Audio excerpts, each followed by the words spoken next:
네, 반갑습니다, 여러분. 음, 오늘은 지난 시간에 이어서 폴트립의 치유와 회복의 동반자라는 책의 2강과 3강을 진행할 예정입니다.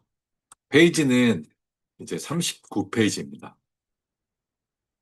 이번 강의를 좀 준비하면서 개인적으로 하나님한테 참 은혜를 많이 받은 것 같습니다. 특히 2강에서 제가 이제 책을 읽고 요약하면서 어, 깊게 인상이 남은 그 단어가 도구라는 단어인데요. 결국에 하나님께서는 그 한 인간의 여정을 이끌어 가시고 그의 어떤 내러티브와 스토리 안에서 상처와 슬픔과 아픔과 또 행복과 기쁨과 성취와 실패와 이런 모든 것들을 묶어서요.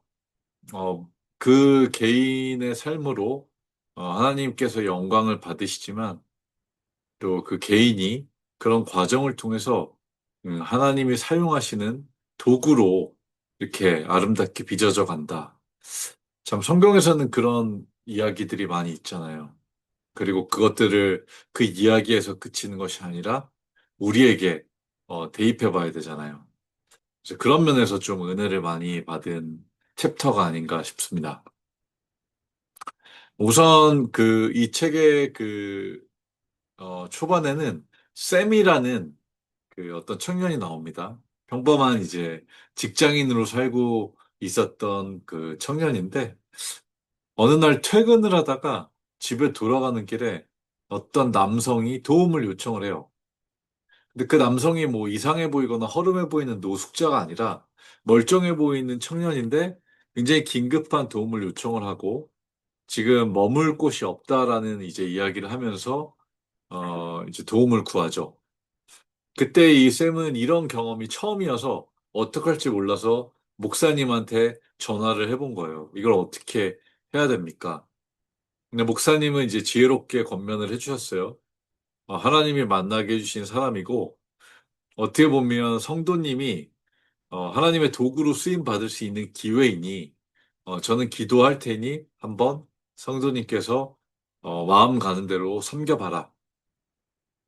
이렇게 이야기를 하고 또 기도를 해주시고 이제 샘은 결정을 합니다.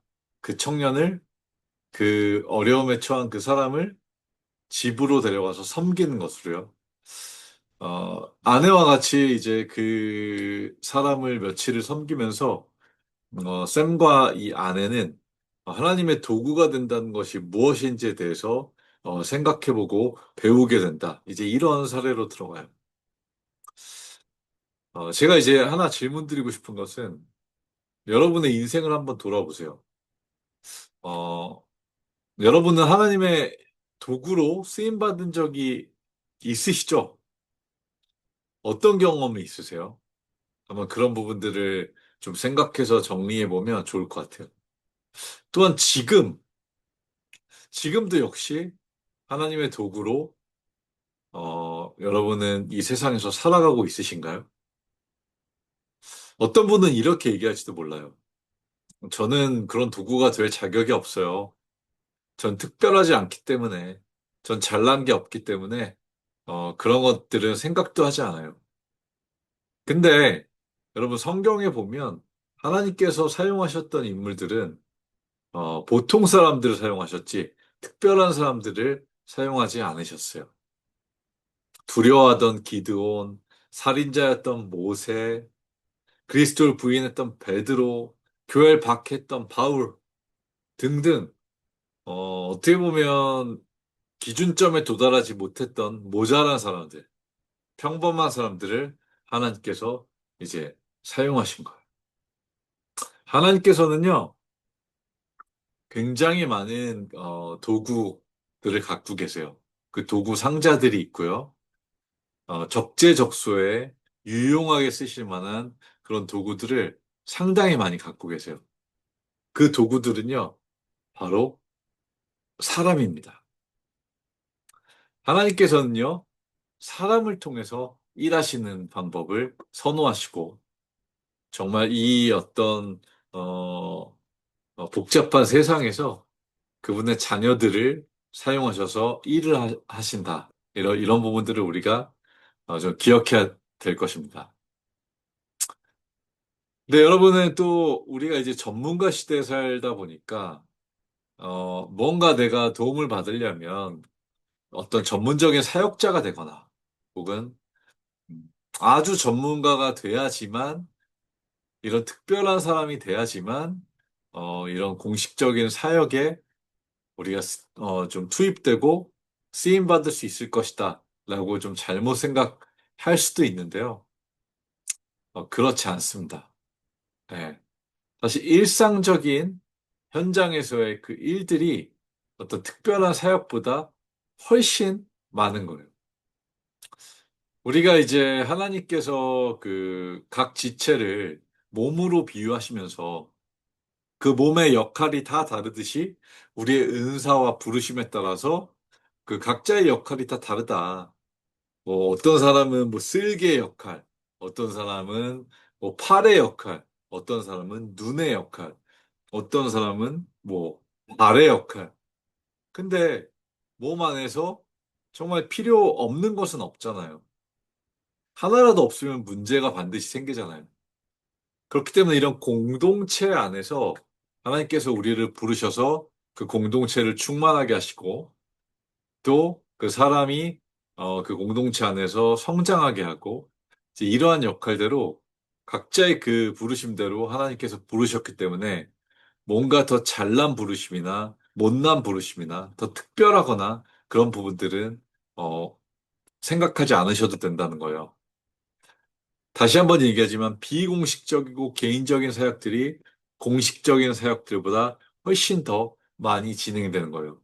그래서 우리 그 하나님의 자녀들은 음, 하나님의 백성답게 훈련을 받아야 되는 거예요.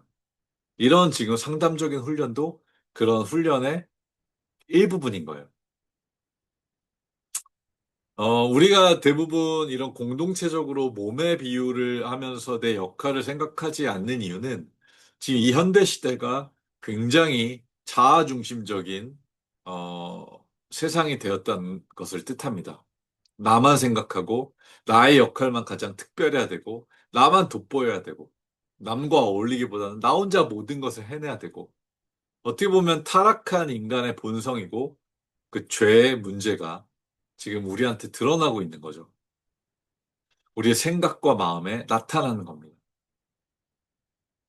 상담을 할 때는요, 우리에게 중요한 것은 어떤 상담적인 스킬이나 방법보다 기본적으로 어, 사람을 긍휼히 여기는가, 내가 경청하려고 하는가, 정말 무거운 짐진 자들을 도우려고 하는가, 네.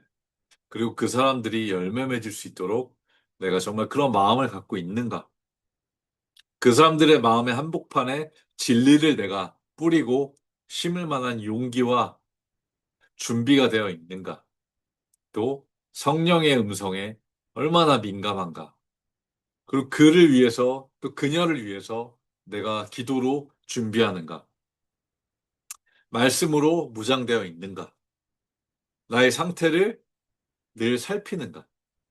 그런 부분들이 우리에게 기본적인 어떤 훈련이 돼서 매일매일의 그런 훈련은 우리의 성품으로 자리 잡아야 될 줄로 생각합니다. 근데 여러분한테 제가 질문을 드릴게요. 성경적 상담, 여러분이 아직도 생소하실 수 있죠.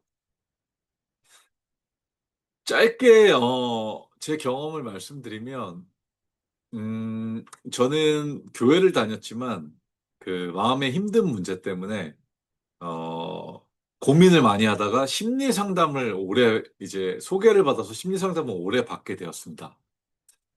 그것이 어떤 건지도 모르고 사람에게 도움이 된다는 이유로 이제 상담을 받게 됐는데 상담을 받으면서 제가 더 편안해지고 더 성장하고 더 좋아지는 것이 아니라 더 복잡해지고 마음이 더 꼬이는 것 같고 더 좌절하게 되고 제 상태에 몸과 마음이 너무 안 좋아지기 시작했어요. 네.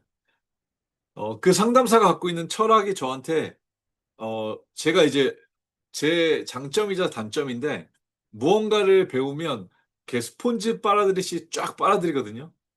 근데 그분의 그 어떤 철학을 제가 쫙 빨아들이는데 그것이 신자인 저에게 있어서 맞는 옷이 아니었던 거예요.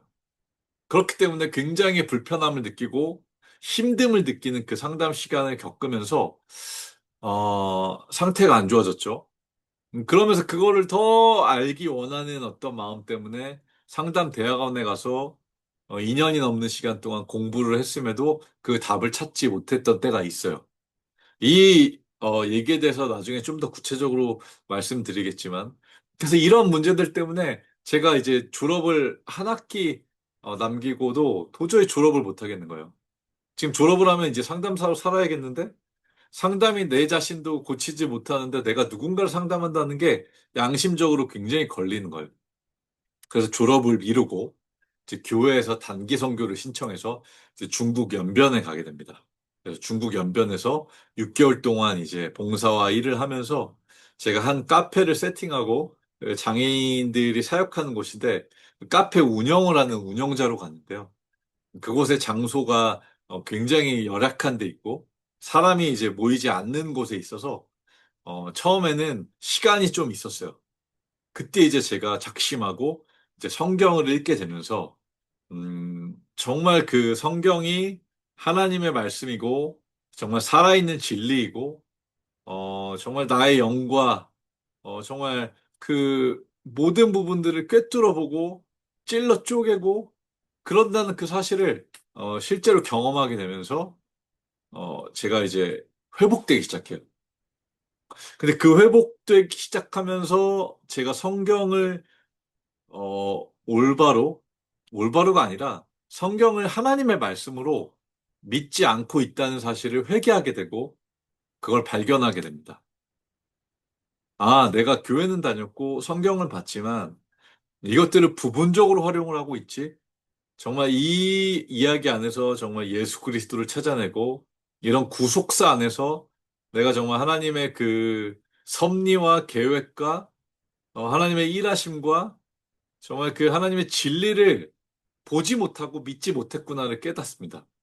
그리고 하나님의 은혜로 그것들을 이제 믿게 되면서 성경을 대하는 이제 자세와 태도가 당연히 변하게 되죠.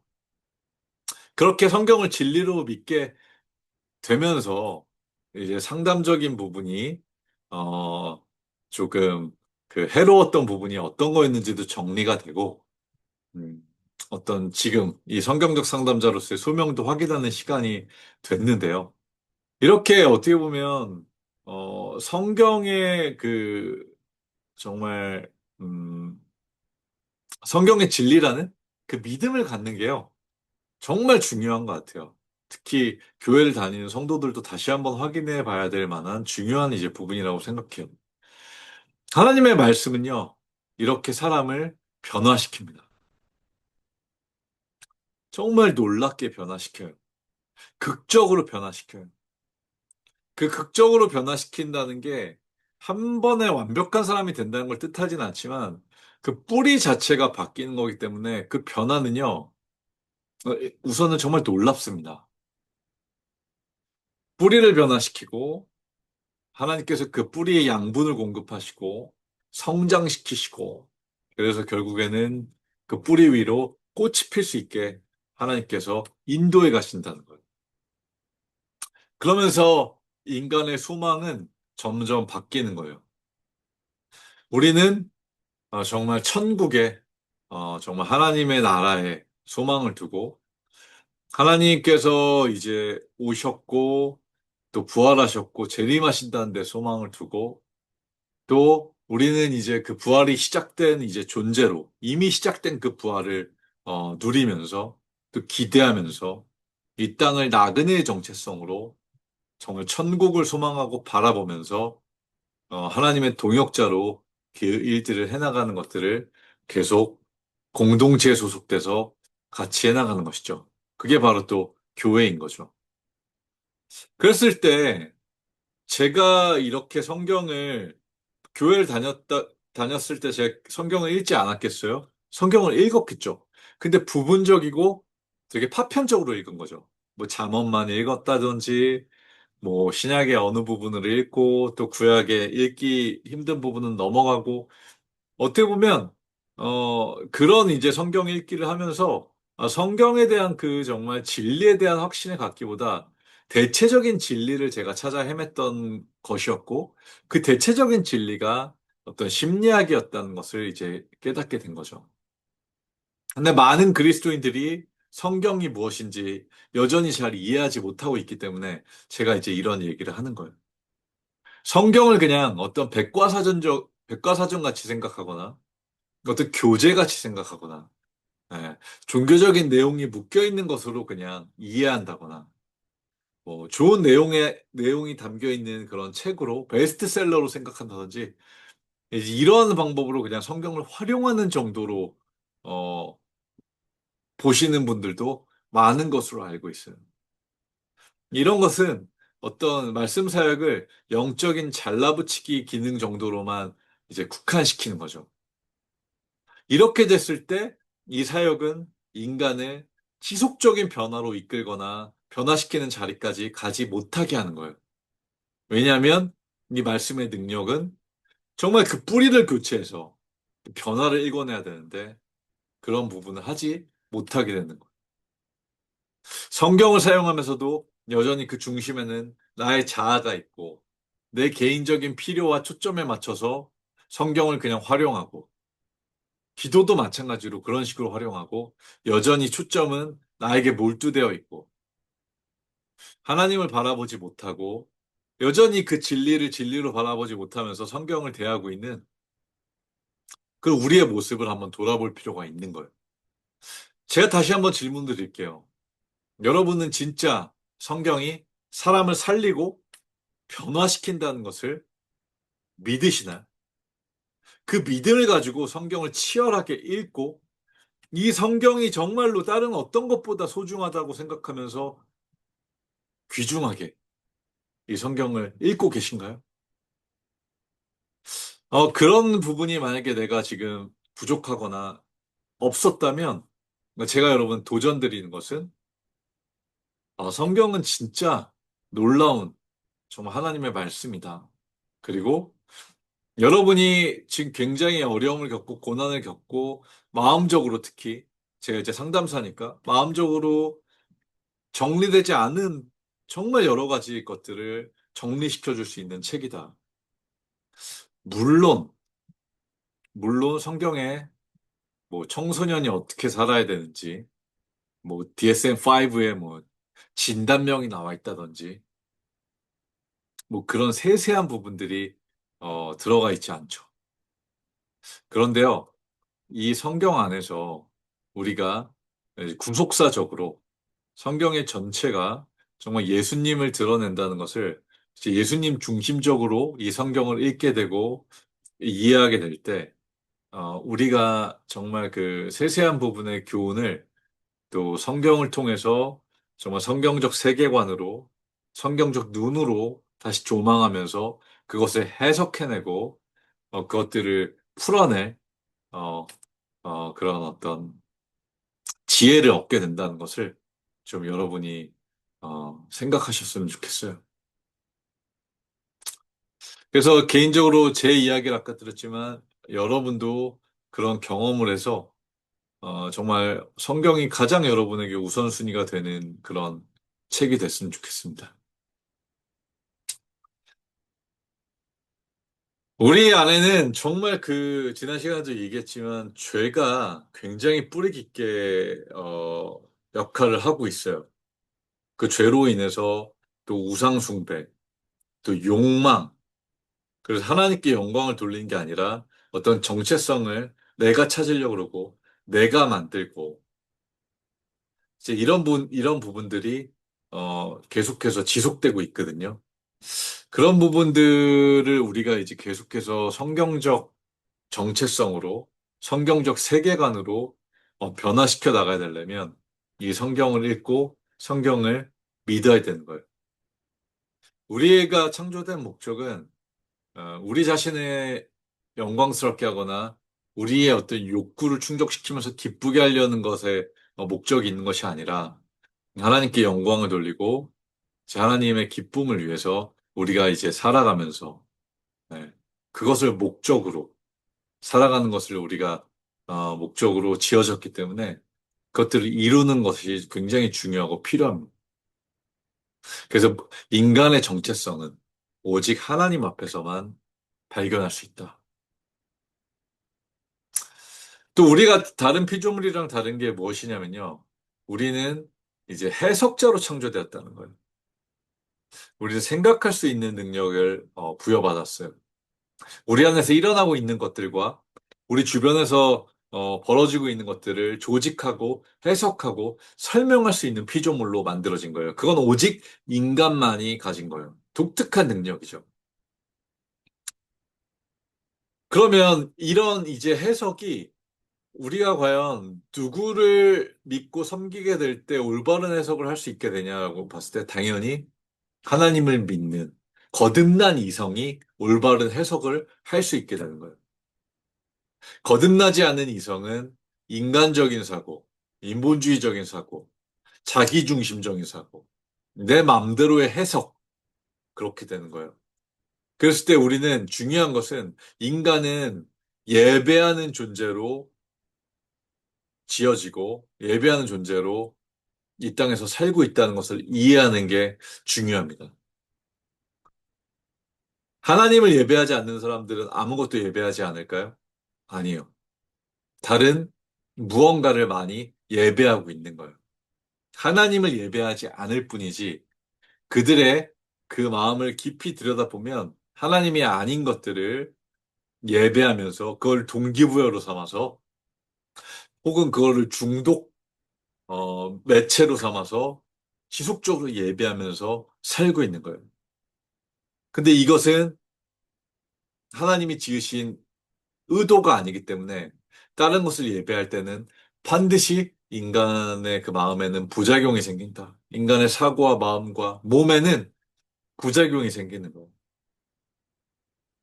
어렸을 때부터 우리는요, 장난감 가게 가도 이제 이 책에 이제, 3장에 나와 있는데 지속적으로 우리가 원하는 것을 요구하고 조르고 필요로 하고 그러면서요 어떻게든 그것들을 얻어내려고 하고 그 욕구를 충족시키려고 하고 또 그것들이 되지 않으면 정말 뭐 화내고 울고 떼쓰고 그러면서 내 어떤 자리를 계속 만족시키려고 하는 그런 본성이 있는 거예요. 이런 본성은 크면서도 계속해서 반복되고 그 하나님 없는 자리를 다른 어떤 것으로 대체하기 위해서 끊임없이 노력합니다. 그것은 이제 칼빈이 우상공장이라고 하는 것들로 이야기했죠. 근데 이제 하나님은 그렇게 말씀하시는 거예요. 나는 너희 창조자다. 그리고 너희는 내게 속해 있다. 너희는 가서 사랑하고 섬기고 예배하고 순종하도록 창조되었다. 이런 것들이 너희의 기초가 되어야 된다. 이게 하나님의 진리의 말씀이에요. 우리가 3장을 보면요. 이 삶에는요. 여러분이 이 삶에서 태어나서 살고 있는 이 순간, 그리고 여러분은요. 어떤 면에서는 상담사로 살고 있는 거예요. 왜냐하면 여러분들은 생각하고 사고하고 어떤 욕구를 가지고 있고 또 여러분이 하는 그 말들이 여러분의 자녀에게 영향을 미치고 여러분의 친구에게 영향을 미치고 여러분이 만나는 사람들한테 영향을 미치죠. 그리고 영향을 미치는 것뿐만 아니라 여러분은 TV, 스마트폰, 뭐 AI, 다양한 매체를 통해서 이미 수많은 정보들을 듣고 있고, 그것들의 영향을 받고 있고, 그것들을 믿고 있고, 따르고 있고, 그것들을 섬기고 있다는 거예요. 그랬을 때 우리는 이 세상에, 이 세상에는 두 종류의 상담사가 있다. 지혜로운 상담사와 어리석은 상담사. 이 부분들을 조금 카테고리로 정리해서 가는 게 중요합니다.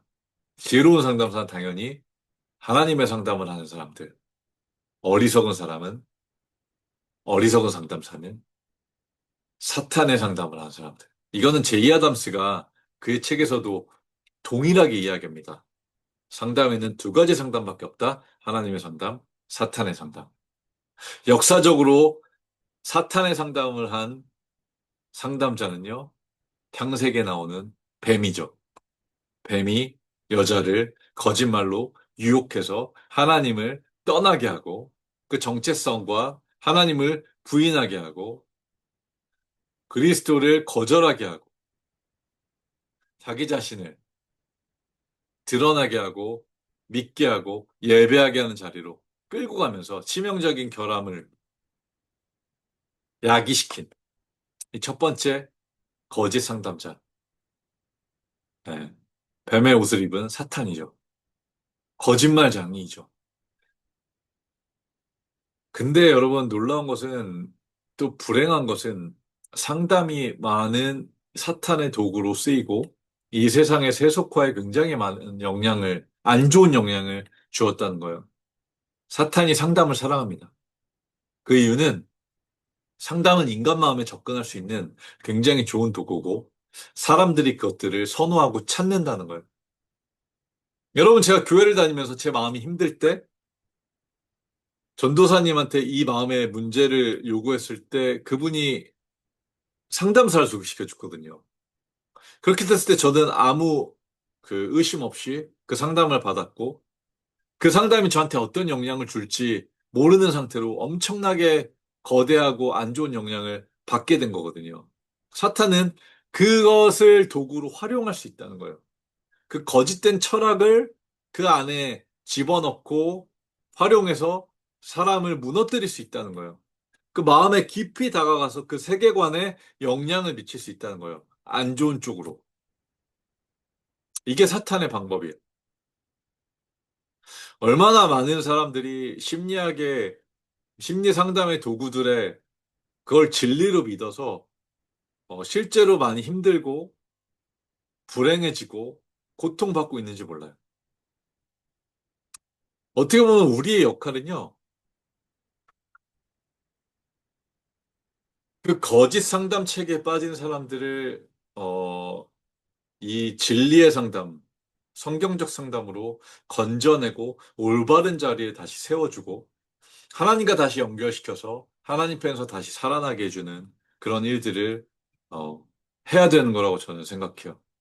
그래서 우리는 서로 충고해야 하고 또 하나님을 의존하지 않는 사람들을 하나님을 의존하게 해야 되고 우리 자신부터 하나님을 의지해야 되고요.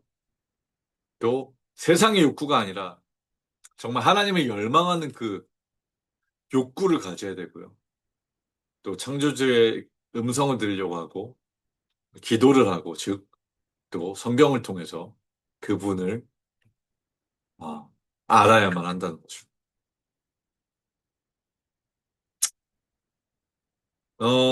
오늘 이야기도 굉장히 성경적인 이야기이죠. 기본적인 이야기입니다. 사실 어려울 게 없어요.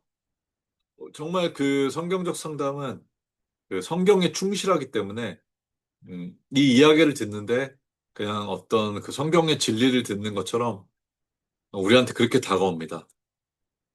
그런데 어떻게 보면 이것들을 계속 강조해야 되는 이유는 이게 기본적인 진리지만 이것들을 실제로 믿고 실천하는 사람들이 또 적다는 거예요.